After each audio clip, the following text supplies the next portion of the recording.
Good afternoon, everybody. You're listening to 107.5 FM, 580 AM, KIDO Talk Radio from Garden Plaza of Valley View. Welcome home. We sure appreciate you listening. Don't forget, you can reach us anytime here on Saturdays at 2, and we certainly enjoy our friends here. Joining us now is the Hospice Clinical Director at Horizon Home Health. Sue is with us. Sue, thank you for joining us. Thanks for having me, Kevin. Actually, I am the clinical director for our hospice. We have a home health and a hospice with our agency. Well, that's good to know. And, what's the difference? Well, home health provides help in the home to folks who have recently had surgery, have been in the hospital with an illness. They usually implement physical therapy, occupational therapists, speech therapists, to help the patient recover who may be homebound, and it might be difficult for them to get out and seek medical care. Hospice, on the other hand, our goal is directed towards comfort for the patient so that they can remain at home where they desire to be cared for and stay comfortable. So we don't have goals of we realize the patient is terminally ill with hospice and they are at the end of their life. And we don't have goals like home health does to reach stretches of wellness, I guess, for lack of a better way of putting it. No worries. That worked for me. Okay. Let's talk a little bit about the holidays and, dealing with stress. It seems like, whether we want to admit it or not, most of us are addicted to stress. It's almost like we look for something to stress us out. Our phone isn't working. The equipment at the broadcast center isn't working. And we just almost go from zero to freak these days. Someone with your background, what's the whether it's addiction or relationship with stress in our lives today? Agreed, Kevin. I think a lot of times we feel like we have to perform for what society has set in front of us of what is expected, instead of really looking at what's going on personally with us in our own lives and what we need to do to find our own wellness. Well, how do we combat that? I think it's... you have somebody, with the yogi thing go, ooh. That would be nice, wouldn't it? If we all could rent that for a while. Right. No, I think that first you have to stop and acknowledge your own feelings. If someone close to you has recently died or you can't be with that loved one, realize that it's normal to feel sadness and grief, and it's okay to take time to cry or express your feelings. You can't force yourself to be happy just because it's the holiday season. Well, let's expand upon that. Why do you think we are so much more stressed during the holidays than any other time of the year, it seems? I think that we have it coming at us through media, on the radio, on the TV. We talk about it at work, plans that people are having, and you feel like you should be doing that too, or you're not living up to what's expected. Right. So we go over some of these tips. You say acknowledge your feelings. Mm-hmm. I think it's supposed to be such a joyous time, and it can be, and it usually is. We look forward to being with our families and our friends, but not everybody is in the same situation. And so if you're not, and you're dealing with a loss or you're grieving, allow yourself to do that. It's not a bad thing. It's not Why do we struggle with that? I think because people want to appear strong, to appear that they can handle whatever the world throws at them. And yes, we do need to find good, healthy coping skills. But if you're sad, if you bottle it down, I think then things just come to a head, and sooner or later you have to let it out. And so it's okay to cry. There's nothing wrong with that. I think that you just have to realize you just don't need to force yourself to be happy if you're sad and grieving and having a hard time. Well, and is it the holiday? Is it the time of year? Is it because so many people are traveling, or we put these expectations that we have to act crazy when we're in a bus terminal or on an airplane or on the streets. It always amazes me that people are stressed out, hyper focused, aggressively going from one part or the other just to get home for the holidays so they can act nice. Does that expectation add to our stress? I think it does. In hospice care at Horizon, we have a lot of social workers that work with our patients, and they do talk to them about, if you don't feel like going out, maybe do things that you would enjoy at home. Just because you've always done something doesn't mean you can't change that tradition this year or go back to it the following year, if that's your desire. But sure. It's hard to get away from the expectations of what's out there in society, I think, at times. Well, as you've said, it's on television, the internet, radio, everywhere. You're surrounded. It's like we've become the giant Hallmark movie channel for the month of December. Yeah, exactly. So let's take a look at reaching out. That's easier said than done. All right. Well, if you feel lonely or isolated, you can seek out community, religious, or other social events that are out there. They can offer support and companionship. And another aspect of hospice care is volunteering. We welcome volunteers into hospice care all the time. In fact, it's an expectation from the federal government, if we are providing hospice care, that we have 5% in volunteer hours for employee hours for the year, in a year, January through December. So we have lots of opportunities there at Horizon Hospice for volunteering, but there's lots of areas in our community that you can reach out and volunteer. It's a good way to lift your spirits and broaden your friendships. Sure, but for people that are listening right now, what would you say to them about reaching out? Everybody should do it. It's just making that first step, that phone call, that going to community center. It's that fear of being rejected, I suppose. Exactly, and maybe feeling like they wouldn't be good at it. But there isn't rules or expectation of a model volunteer. There's lots of different areas that might fit your personality and your desires in volunteering. It doesn't always mean maybe that you would have to interact with another person, but maybe you could do projects that would help that other person have quality in their life. So if people want to get a hold of your group, what can they do? What's your website? Our website is horizonhh.com. That's pretty easy. It horizonhh.com. That's it. All right. Let's talk a little bit about being realistic. As you said, the holidays don't have to be perfect, but we put these expectations upon ourselves, and particularly for people that maybe they're not in hospice, maybe they're close to it, and they've lost just about everybody. Mm-hmm. I hear this from my mom. Everybody that I grew up with is gone. Mm-hmm. And we don't realize it until we're that person. Exactly. Yeah. As families change and grow, traditions and rituals can change as well.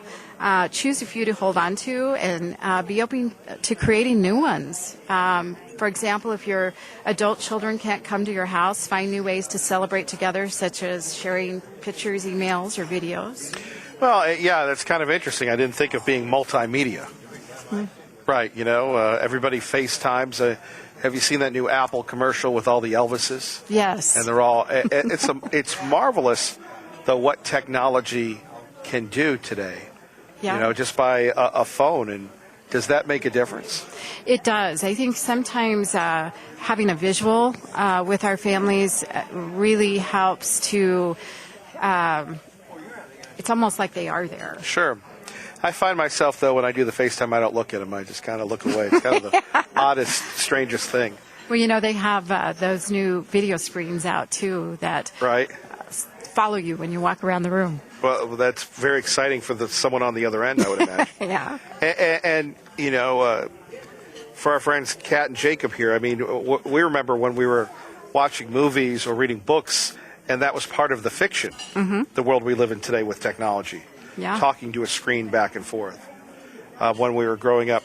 This is a challenging one when we're talking about setting aside differences. I don't know about you, but I like to hold grudges. I think we all do. I know that's hard to believe, but why is that important? Well, if you try to accept family members and friends as they are, even if they don't live up to all of your expectations, set aside grievances until there is a more appropriate time for that discussion. Be understanding if others get upset or distressed with something that goes haywire, and chances are they're feeling the effect of the holiday stress and depression too. Right, and again, it comes back to making that first step. Exactly. Boy, that is easier said than done. Anything else as we take a look at, de-stressing, dealing with depression? We're talking about money. Where does money come into this? Well, I think that sometimes when we have the media coming at us and we're talking about Christmas and presents for others with our friends, we forget about our budget at times. And I think that we have to remember to stick to a budget, because then there's the after Christmas bills that you need to deal with. And I think that there's different ways that you can try to do things for people that they might appreciate just as well as a gift that you give that's monetary. You could donate to a charity in someone's name, you could give homemade gifts, or you could start a family gift exchange. All right, Sue, your website one more time for this segment. HorizonHH.com. All right, more coming up next. You're listening to Welcome Home, Garden Plaza of Valley View, here on 107.5 FM, 580 AM with Kevin Miller, KIDO Talk Radio. Welcome back to Garden Plaza of Valley View. Welcome home on 107.5 FM, 580 AM, KIDO Talk Radio. Kevin Miller with you as we continue on talking with Sue from the Horizon Home Health, HorizonHH.com. Is that right? That's correct. All right. That's Horizon Home Health and Hospice. All right. Let's talk about hospice care. Sure. How do you handle that?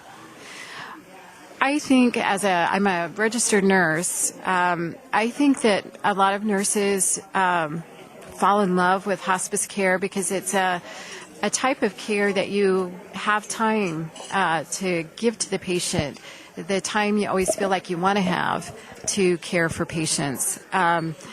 We as nurses, people that we're taking care of are sick. They're really sick, some of them, when you're working in the hospital.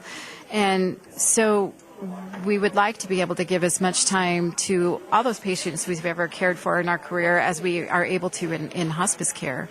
And it's also a holistic type of care where we get to bring the families in and also make this the best situation that it can be for everybody involved. But handling the end of the road. Yeah.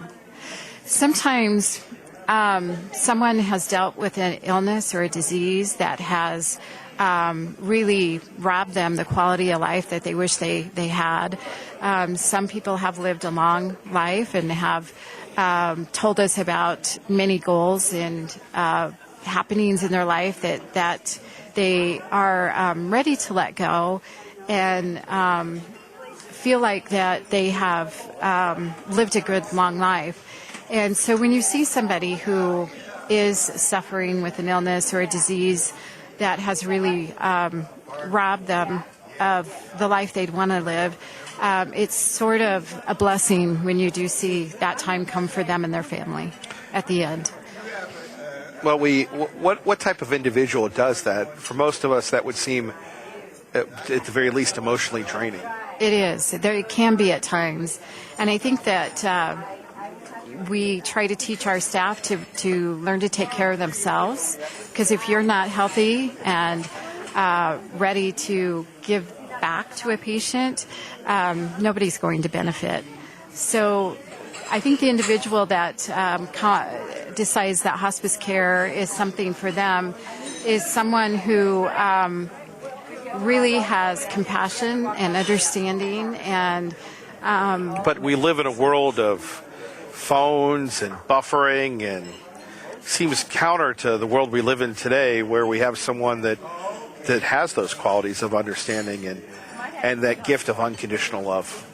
It does. I think that in a way that is also, we are able to put those things aside when we're providing hospice care, and we're able to focus on the patient and the family, which a lot of times that interrupts care in a lot of other environments where we do nursing. So what advice would you give someone to consider hospice care? I would advise them to ask a lot of questions about what nurses do in hospice care, where it's delivered. We come to places like Valley View. We go to long-term care facilities. We provide care in private homes, wherever the patient lives. And they may want to go to an agency like Horizon and ask to do a ride-along with a nurse, maybe go with a chaplain also. So how does that work? You just go with someone to a home? Well, they come in and talk to our HR specialist and sign a HIPAA compliance form, and then we make sure that the patient or the family would be okay if we brought someone else with us, and then have them come with us. Or if we come to a place like Valley View, we may knock at the door and let them know we have someone with us. Is it okay if they come in? What advice would you give people as far as looking for that optimal person? You know, the theme of last week's show and kind of carries on into this week's show is you don't want someone taking advantage of someone, especially someone who's going through hospice. I mean, to find that right individual. You've described the good individual, but you know, there are people that take advantage of folks that are in desperate circumstances. We see that at times, and it's really, really sad. We've had a patient who the grandkids moved in with her and was caring for her, and really was difficult to see because you could see that they were taking advantage of her finances, of her home, not helping her keep it clean, and it's really tough because some of these patients are of sound mind and they don't want to lose that independence, and so they tell us everything's fine, or they may vent to us, and then at the end they'll say everything's fine because they don't want to lose that independence. Well, and then it's tough when it's a member of your family that's doing it. Yeah. So, do you do anything? We do. There is adult protection services in the community that we have contacted and do contact when we see situations like that. We also have child protection services that we can call if we see situations where there are young children in the home along with them. So there are adult protection services. I've heard of child protective services, but there are adult There are, yes. If we suspect that there's any type of exploitation or physical or mental abuse going on, it's our obligation to contact these folks and to come investigate. So when we think of an experience that you've had that has perhaps formed your career, is there anything you could share with us? Maybe dealing with an individual that made a mark on you? Several. I've been in this industry for almost 13 years now, and one recent, I guess, situation, we had a patient that was being cared for by a sister who had some addictive issues and was not really healthy herself to be taking on this caregiving task. And she had another sister who lived in Washington and had a long-term care facility that is close to her home. So we worked with that facility in Washington along with another hospice to transfer her care there, and was able to transfer her there to Washington to be closer to that sister and to have proper care. So that was a hard situation, but there's lots of experiences that I've had in hospice where I've seen families have resolve, and the patient, a lot of times when they're having a hard time being comfortable, and we've tried a lot of different medications and different DMEs in the home, it sometimes comes down to some unresolved that individual might have. And once we figure that out and help them to find that resolve, it seems like they're able to relax and become comfortable. Well, coming to grips with it, what's post-hospice like? What's post-hospice like? You know, when someone passes and then... We have a bereavement program. We check in with them within a couple of days after the patient passes, the family. And we also send letters periodically to them. And we also have a group program that meets weekly. And they sort of talk together, if you will, in a group setting to figure out and help each other how they make it through this grieving time. Yeah, I can remember my uncle died from Alzheimer's, and he was in a home, and the caregivers really formed a bond with him and went to his funeral. Is that unusual? No, we almost always, at least one or two of our employees go to the funerals of those patients of ours that pass. Right. And, can you describe the bond that's formed? Because here you have someone so fragile, sometimes at the end of life, and the hospice worker's job is to make them as comfortable as possible. Mm-hmm. Now, that's great if you're a computer, you can just Control-Alt-Delete, but we humans can't do that. Exactly. I think that when, especially sometimes our patients are on for several months at a time. Sure. And they see them several times during the week. And I think even though it is kind of bittersweet because that's just another thing I think that draws nurses to this type of job is the bonds and the friendships that you do make with the patients and the families.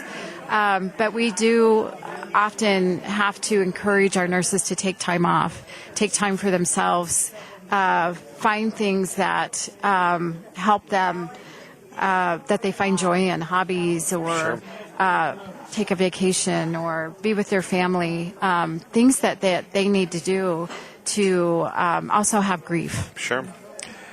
Well, Sue, we appreciate it. Thank you. You're welcome. You're listening to Kevin Miller on Welcome Home, 107.5 FM, 580 AM, KIDO Talk Radio. And welcome back to Welcome Home of Garden Plaza Valley View, 107.5 FM, 580 AM, KIDO Talk Radio. Pamela Sternberg joining us once again, the General Manager. Good to have you back with us. Thank you. Good afternoon. Good to have you with us. Kat is with us once again. Absolutely. Happy to be here. So here we have it. We're just on the verge of Christmas, and everybody is excited. Everybody is fired up. But it's never a day off for you guys. No, I think if everybody's busy over the holidays, we're probably threefold busy. We have a lot of families in, but we also have a lot of people who don't do well over the holidays. Okay. It's a time that we have increased falls. It's a time we have increased admissions into assisted living. There's ice outside. There's snow outside. There's all those obstacles that make seniors' lives not always a productive day. You know, what is it that y'all do when someone, maybe during the holidays, they expect to be in their home, and then all of a sudden they, for reasons maybe they can or can't control, have to move here? I think that the first thing that we do is, in the phone calls that we get, we all kind of talk about the fact that in December they usually come from the emergency room or the hospital, and it's more a need at that point, so it has to be a faster reaction. So Kat has a list of 10 things that we kind of go through with them when she's our moving coordinator. Sure. So when they call and say, what do we have to do? We kind of give them an outline of what they have to do so families have something to start with. And I think she can go through that list. Well, the first thing that we want to do is keep that end goal in mind. You know, we want to focus on what the ultimate thing is, and that's being safer, right? That's being in an environment where you're not at risk or you're going to have the support that you need. And so we want to make that the forethought and the positive that resident can hold on to. And the next thing we know is packing is going to be the biggest thing. A lot of our residents are coming from large homes and downsizing to a one-bedroom, downsizing to a studio unit, and that can be difficult. Yes. Well, psychologically helping them get through that. Well, it's if you think of a lot of us that have parents at this age are empty nesters, and if all of a sudden you look around and your house is half the amount of people that it was 2 weeks before that or a month before that when everyone looks for college. If you're somebody who's lived alone and lost their husband, their kids have all left home, and they're still living in 3,000 square feet, and now we're saying you're going to live in 500, that is a huge, huge difference. And there's a lot of memories with things. There's a lot of attachment to things. There's a lot of, I want to give this to someone. I want to do this with it. But at that moment, you really just need to, and we tell them this, you just take a sticky notepad and you put them on everything that you touch within that day, and you'll fill up 500 square feet. And then don't throw the other stuff away right away. Give it a day. Right? You have these things that you've used throughout one full day, you know you're going to take with you. And then with everything else that's left, give it a day or two, see what it's like to live without those items. And if you haven't missed them within that first week or so, you're probably going to be okay.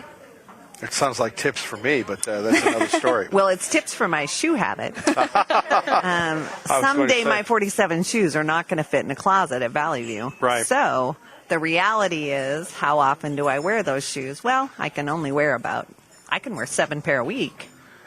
But Right. that is a long ways from 47. Indeed, but going through that whole shock of a 3,000 square foot home to a single apartment or a studio apartment, we've heard so much about the staff. People rave about the staff; they care. But I don't want to use the term selling, but how do you cheer somebody up that all of a sudden everything they've known for the past 20, 30, 40 years is gone? Most people that are living in that 3,000 square foot home are only living in that 3,000 square foot home. And when they come here, they're living in a facility with 150 other friends and family. The reality is that they will have more interaction, do more things, have more activities if they just go outside and have meals 3 times a day compared to going into their kitchen and having a piece of toast in the morning and some cereal at night and maybe cook a boiled egg, because why would you cook for yourself? I mean, the one thing that happens when you're home, it happens to me. When we go home at night, the last thing we want to do is cook a meal.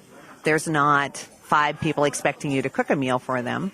So it's really easy to say, hey, I'm just going to eat a piece of toast and some cheese and maybe leftovers I had last night. So when you come into a facility like this and you're coming down to the dining room and you have a salad bar and 2 choices of entrees and soup and salad and your all-time choices, you now are going out to dinner, lunch, breakfast, lunch, and dinner and Right. not having to cook or do any dishes.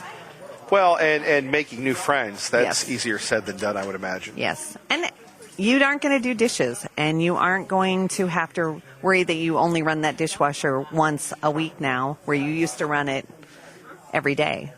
So the reality is that going into 500 square feet, they will be more active than they ever were in that house. There's some people that haven't walked upstairs in their house in 10 years. Well, that's the other point. You're living in this 3,000 square foot home, but are you really utilizing all 3,000 square feet, or are you staying just bedroom, bathroom, kitchen, hallway, couch? And that's We your call it path. the triangle. Yeah. Right? You go from chair to bathroom to bed, maybe to the kitchen. Well, some of us do that now. Yes, it's called, for you, it's recliner, Right. kitchen, bathroom, bedroom. Right, exactly.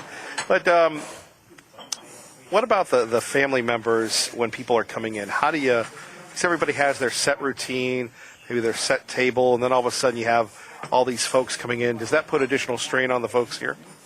I think that one thing we do very well is we utilize our residents that are warm and welcoming and and we introduce them to people in the community that will welcome them and have some of the same things in common.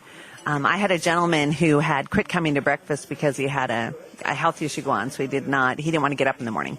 And he came to breakfast and he came to me and said, well, my regular table, I think somebody might be sitting there. And I said, well, broaden your horizons. There's at least 7 tables this morning that haven't heard the same story that your last table you sat with for a year did. So just go somewhere else. And he said, well, can I do that? I said, sure. I mean, there's a lot of people you haven't met or that you've spent the time with, and the stories you have now are all new to them. So breakfast with 3 ladies instead of 3 guys might be an option for this week. And, he looked at me and said that that's a great option today, and it's a way that I can look at the new year in a different way. So I think if all of us aren't thrown out of our comfort zone sometimes, We get in the same habit, the same things, and sometimes shaking things up is what's going to make your holiday better. Well, and that's what I think our wait staff does such a phenomenal job, and they have such a good pulse on who the dynamics are at play and what's happening within our dining room specifically, and they're able to say, I think, so-and-so is having a little trouble where he is, or someone came down to the meal and couldn't find a spot to sit, so let's see who we can pull to start a new group with, or a way to just make people feel welcome, whatever environment they're in. Now, I know it's a little early, but what about New Year's? What's New Year's like here?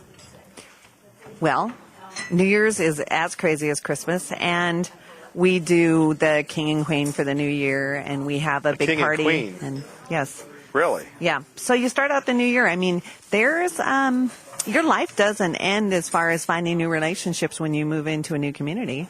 That might seem scary to some people, though. I think it is until you're comfortable in your environment, but everybody's faced with a lot of changes.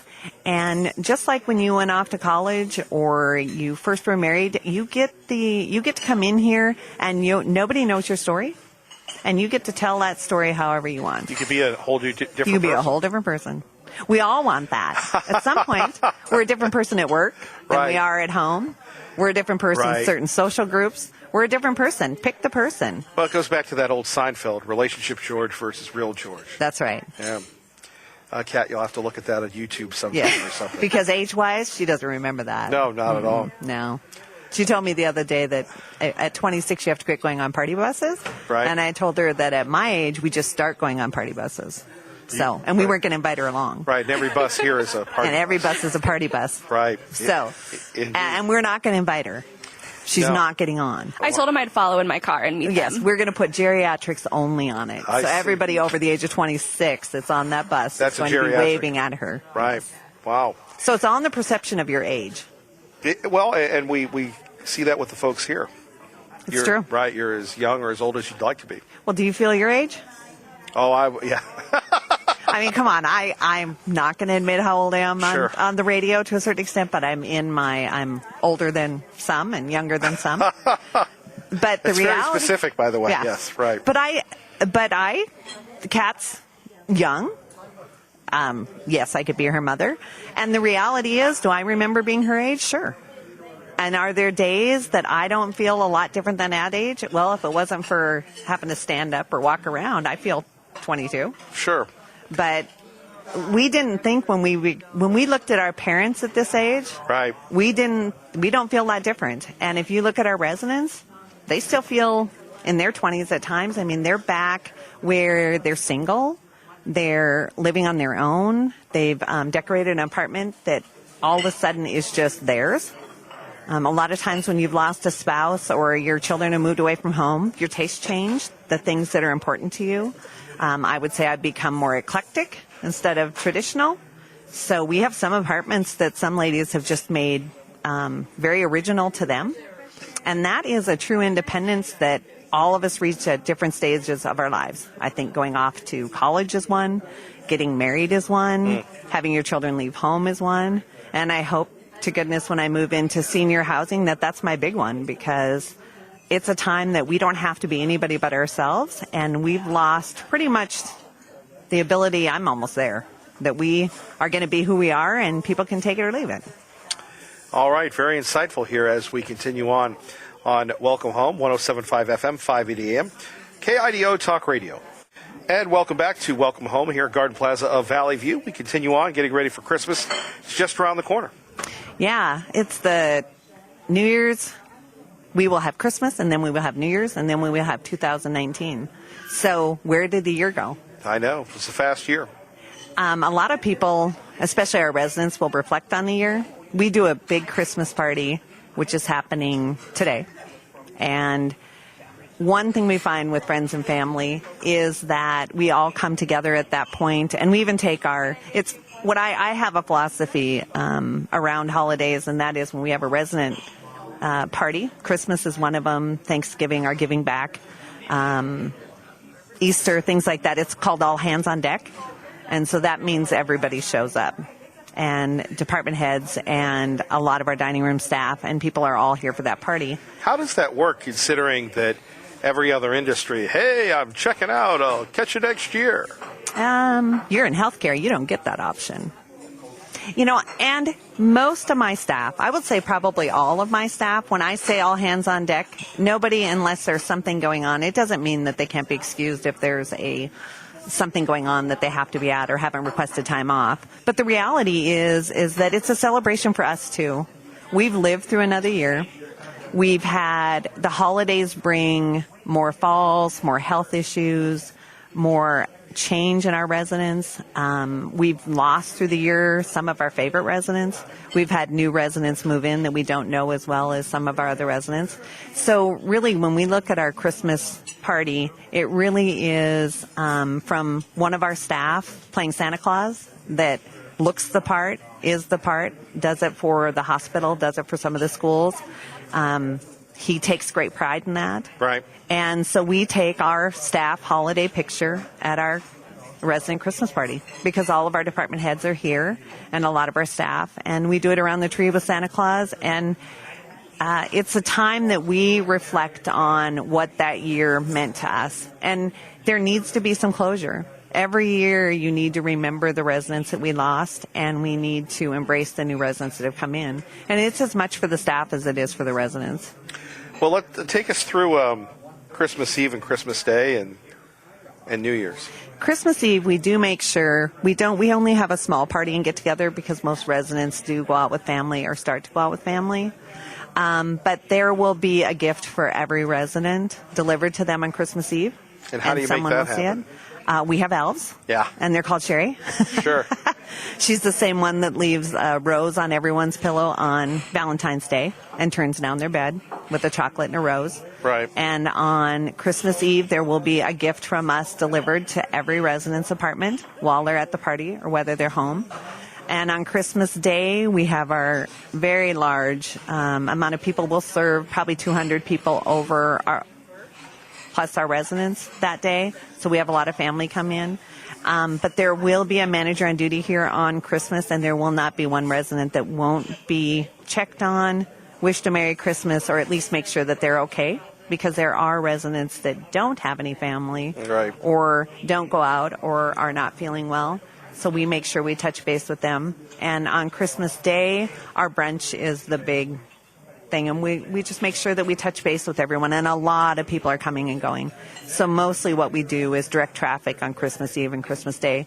That's why we do our party ahead of time, is because a lot of friends and family can come in before they actually start the dead-on Christmas Eve, Christmas Day family traditions, and can be with our family ahead of time so that we can have our Christmas cheer. So it's a big buffet. On Christmas Day, it's a big buffet with 2 carved meats and a full dessert, entrees, as good as you get anywhere in town for a Christmas buffet. Probably better. And all hands on deck. You have people here. And we have people here. We'll have department heads here. The chef will be here. They carve it. Chef's always here, right? The chef is always here, and the chef's assistant will be here.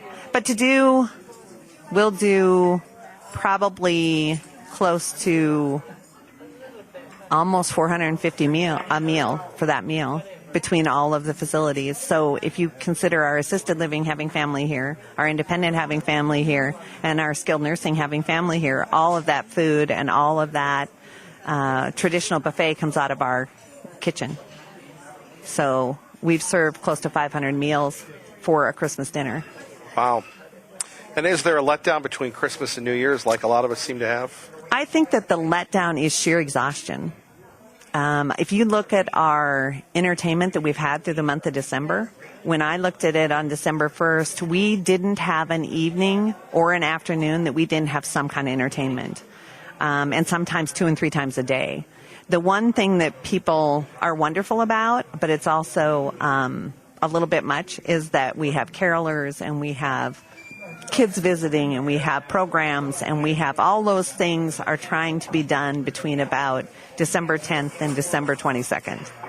So the amount of people that come in to do caroling and come in to visit and do church and bring gifts, and we have our giving tree, so we'll have the Giraffe Laugh Kids will be here. Yes, and they will pick up all of our gifts that we have around the tree and then be able to take those back to kids to be given away on Christmas Eve to their families.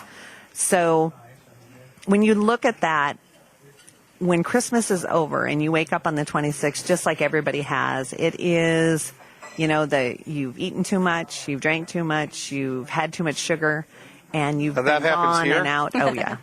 That happens in the staff. I mean, it happens everywhere. Right. So it's a letdown, and it's also a realization that it's 2019. And even as I get older, I remember Y2K. So how did we get 19 years later? I don't know. We woke up and it happened. Right. And for them, to live to 2000, when you are at the age of 90, and you're still living in 2019, it's huge to look at what a year has brought you. Indeed. Kat, this will be your first Christmas party here. You're excited? Yep, this will be my first Christmas party here tonight. I'm excited to. We've got a lot of partake in that. expectations for you. We do. yes. I'm excited to help with that. I'll also be here Christmas Day, helping with those residents and making sure that no one is forgotten or left out. And I think Yeah. that's the biggest component for me. I can say that I'm very lucky that I don't have one department head or one staff that deals one-on-one with the residents in what I would call our perfect management team that's gone Christmas. So everyone will be here at the Christmas party. There'll be quite a few of them here on Christmas Eve and Christmas Day. And that says that either I'm doing something right and that they also enjoy the residents. For Kat to say that she's willing to work Christmas Day is huge. But again, she's young. It's when she should do it. She doesn't have little kids at home. Right. So you kind of get a buy. If you look at your staff and where you're at and where you're going to be, I don't think that there was ever a time that my kids ever questioned that we didn't go to a building or go to where I worked on Christmas Day or Christmas Eve, and that it was ever a big deal. Either they went along or I was gone for part of the day. And so that's why our jobs are it's a way of life, not a job. So if people are listening right now, does that mean you'll take a call and help somebody in need? Oh, yeah. Even We'll admit today? somebody on Christmas Day. Right. Sure. We'll take them on Christmas Day. You'll get a call on Christmas Day. I guarantee that we'll have a discharge planner or we'll have a referral from somewhere on Christmas Eve or Christmas Day. Boy, that would be tough, wouldn't it? It is when they need you the most and are panicked the most. And I can tell you that there isn't a holiday that I haven't worked, that I haven't been called to an apartment for somebody having some kind of an incident in that apartment. When they came home, they're tired. It's a time that they're exhausted and maybe they've had a fall or just need a little bit of extra help. And because we do have our pendant system even in independent living, they can push that button and make sure that somebody's there. And sometimes it's just getting from your chair and have somebody walk with you to go to bed that night because you fell asleep in your chair and it's 3 o'clock in the morning and you're very tired. And we always tell them to push the button first. We don't want to have something happen that's not going to make their new year good. So the reality is, even this month, we've had people that don't want to be away from their spouse, that were maybe in our skilled nursing. And we turned around home health and home care to bring them home so that they're not in skilled nursing. They're here getting those services in our independent with their spouse. Nobody wants to be away from their family at Christmas. And it takes a lot of extra coordinating, but that's what we're here to do. It goes back to that being realistic and focusing on those positive aspects, that if you have that end goal in mind of being safe and being taken care of, you're going to have the best result possible. All right. You guys want to wish everybody a Merry Christmas? Merry Christmas with Garden Plaza in Valley View. Happy holidays, everyone. We hope it's a safe and exciting time. We'll catch you next week. You're listening to KIDO Talk Radio. Dr. Rosie's next.